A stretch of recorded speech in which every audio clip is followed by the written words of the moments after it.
নমস্কার বন্ধুরা, আমার চ্যানেলে সকলকে স্বাগত জানাই। আজকে আপনাদের সঙ্গে শেয়ার করছি একটা দুর্দান্ত স্বাদের কলার মোচা রেসিপি। কলার মোচা একটি পুষ্টিকর সবজি, যেটা আমাদের রোগ প্রতিরোধ ক্ষমতা বাড়িয়ে তোলে। তো প্রথমে আমি কলার মোচাটার খোসাটা ছাড়িয়ে নেব। এইভাবে খোসাগুলো ছাড়িয়ে নেব। মোচা ছাড়ানোর ঝামেলার জন্য আজকাল মোচা অনেকেই রান্না করতে চায় না, কিন্তু মোচার মধ্যে আছে প্রচুর পরিমাণে পুষ্টিগুণ, নানা রকম vitamin, calcium, iron, magnesium, potassium, বিভিন্ন খনিজ উপাদানে ভরপুর এই মোচা, যেটা খেলে আমাদের রোগ প্রতিরোধ ক্ষমতা বাড়ে, রক্তাল্প দূর করে, ডায়াবেটিস নিয়ন্ত্রণ করে, হৃদরোগের ঝুঁকিটা কমায়। তাছাড়াও ত্বক ও চুলের পক্ষে এই মোচা খুবই উপকার। হাড়ের ক্ষয় রোধ করতে সাহায্য করে, মানসিক চাপ কমায়। পুষ্টিগুণে ভরপুর এই মোচা আজকে আমি আপনাদের রান্না করে দেখাচ্ছি। খোসাগুলো প্রথমে আমি এইভাবে ছাড়িয়ে নিচ্ছি, একটু দেখিয়ে দিই। এবার এই যে শক্ত কাঠি অংশটা আছে না, এগুলো ফেলে দিতে হবে, এইভাবে ছাড়িয়ে নিতে হবে।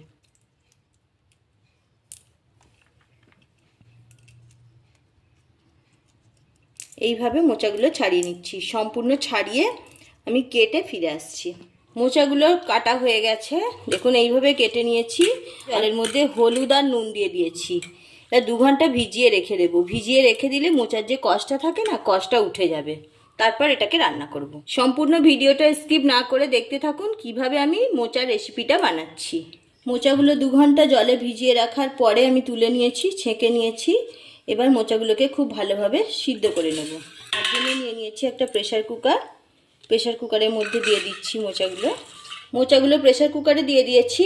আর দিয়ে দেবো ভিজিয়ে রাখা ছোলা, নুন দিয়ে দিচ্ছি, একটু হলুদ। এবার পরিমাণ মতো জল দিয়ে খুব ভালোভাবে মোচাটা সিদ্ধ করে নেব।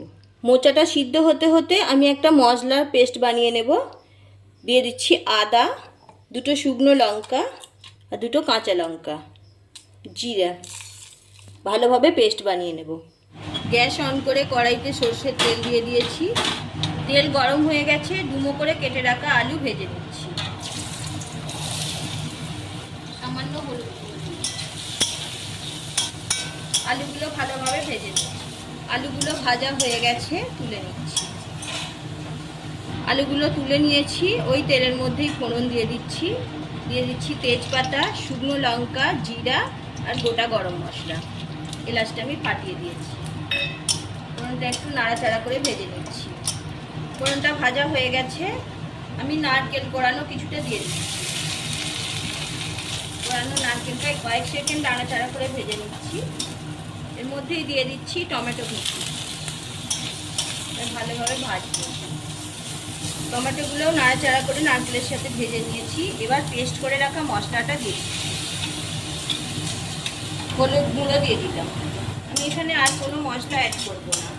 মিক্সির বাটিটা ধুয়ে জলটা দিয়ে দিচ্ছি। মশলাটা এবার খুব ভালোভাবে কষিয়ে নেব। মশলাটা বেশ কিছুক্ষণ সময় ধরে কষিয়ে নিয়েছি। মশলা থেকে তেল ছেড়ে দিয়েছে। এবার ভেজে রাখা আলুগুলো মশলার সঙ্গে দিয়ে দিচ্ছি। আলুগুলো কিছুক্ষণ মশলার সাথে কষিয়ে দিচ্ছি। সামান্য জল দিয়ে দিচ্ছি। মশলার সাথে আলুটা ভালোভাবে কষিয়ে নিয়েছি। এবার সিদ্ধ করে জল ঝরিয়ে রাখা মোচাটা দিয়ে দিচ্ছি। মোচাটা দিয়ে ভালোভাবে কষাতে হবে। বেশ কিছুক্ষণ সময় ধরে কষিয়ে নেব। অনেকটাই কষানো হয়ে গেছে। এবার পরিমাণ মতো নুন দিয়ে দিচ্ছি। 4 চামচের 1 চামচ ছিল। ভালোভাবে আরও একটু কষিয়ে নেব। কষানোটা যত ভালো হবে মোচার টেস্ট তত বাড়বে। রেসিপি ভালো লাগলে অবশ্যই লাইক, শেয়ার করবেন, কমেন্ট করে জানাবেন কেমন লাগলো। যে সকল বন্ধুরা চ্যানেলে নতুন, চ্যানেলটি সাবস্ক্রাইব করে পাশে থাকার অনুরোধ রইল। পাশে থাকা বেল আইকন প্রেস করুন, যাতে যে কোনো ভিডিও আপলোড হলে আপনাদের কাছে পৌঁছে যায়। আজকে আমি সম্পূর্ণ নিরামিষ পদ্ধতিতে মোচার ঘন্টটা বানালাম। কষানো হয়ে গেছে খুব ভালোভাবে। এবার দিয়ে দিচ্ছি কিছুটা গরম জল।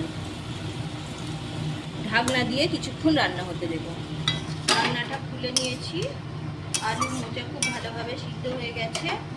নারকেল কোড়া কিছুটা দিয়ে দিচ্ছি। একটু ভালোভাবে মিশিয়ে নেব।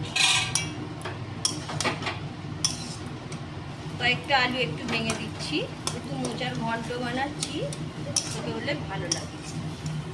হয়ে গেছে, আমি গ্যাস অফ করে দিচ্ছি। একটু গরম মশলার গুঁড়ো দিয়ে দিচ্ছি, 1 চামচ ঘি দিয়ে দিচ্ছি। ঘি গরম মশলা ভালোভাবে মিশিয়ে নেব। ঢাকনা দিয়ে 5 মিনিট রেখে দিচ্ছি। 5 মিনিট হয়ে গেছে, ঢাকনাটা খুলে নিয়েছি, একটা পাত্রে ঢেলে নিচ্ছি। একটা পাত্রের মধ্যে নামিয়ে নিয়েছি। পুষ্টিগুণে ভরপুর নিরামিষ মোচার ঘন্ট একদম রেডি হয়ে গেল। এইভাবে আপনারা একবার বাড়িতে ট্রাই করে দেখুন, অসম্ভব সুন্দর খেতে লাগে। গরম ভাত কিংবা রুটির সাথেও আপনারা খেতে পারেন। ভালো থাকুন, সুস্থ থাকুন। আজ এই পর্যন্ত, আবারও দেখা হচ্ছে অন্য কোনো এপিসোডে।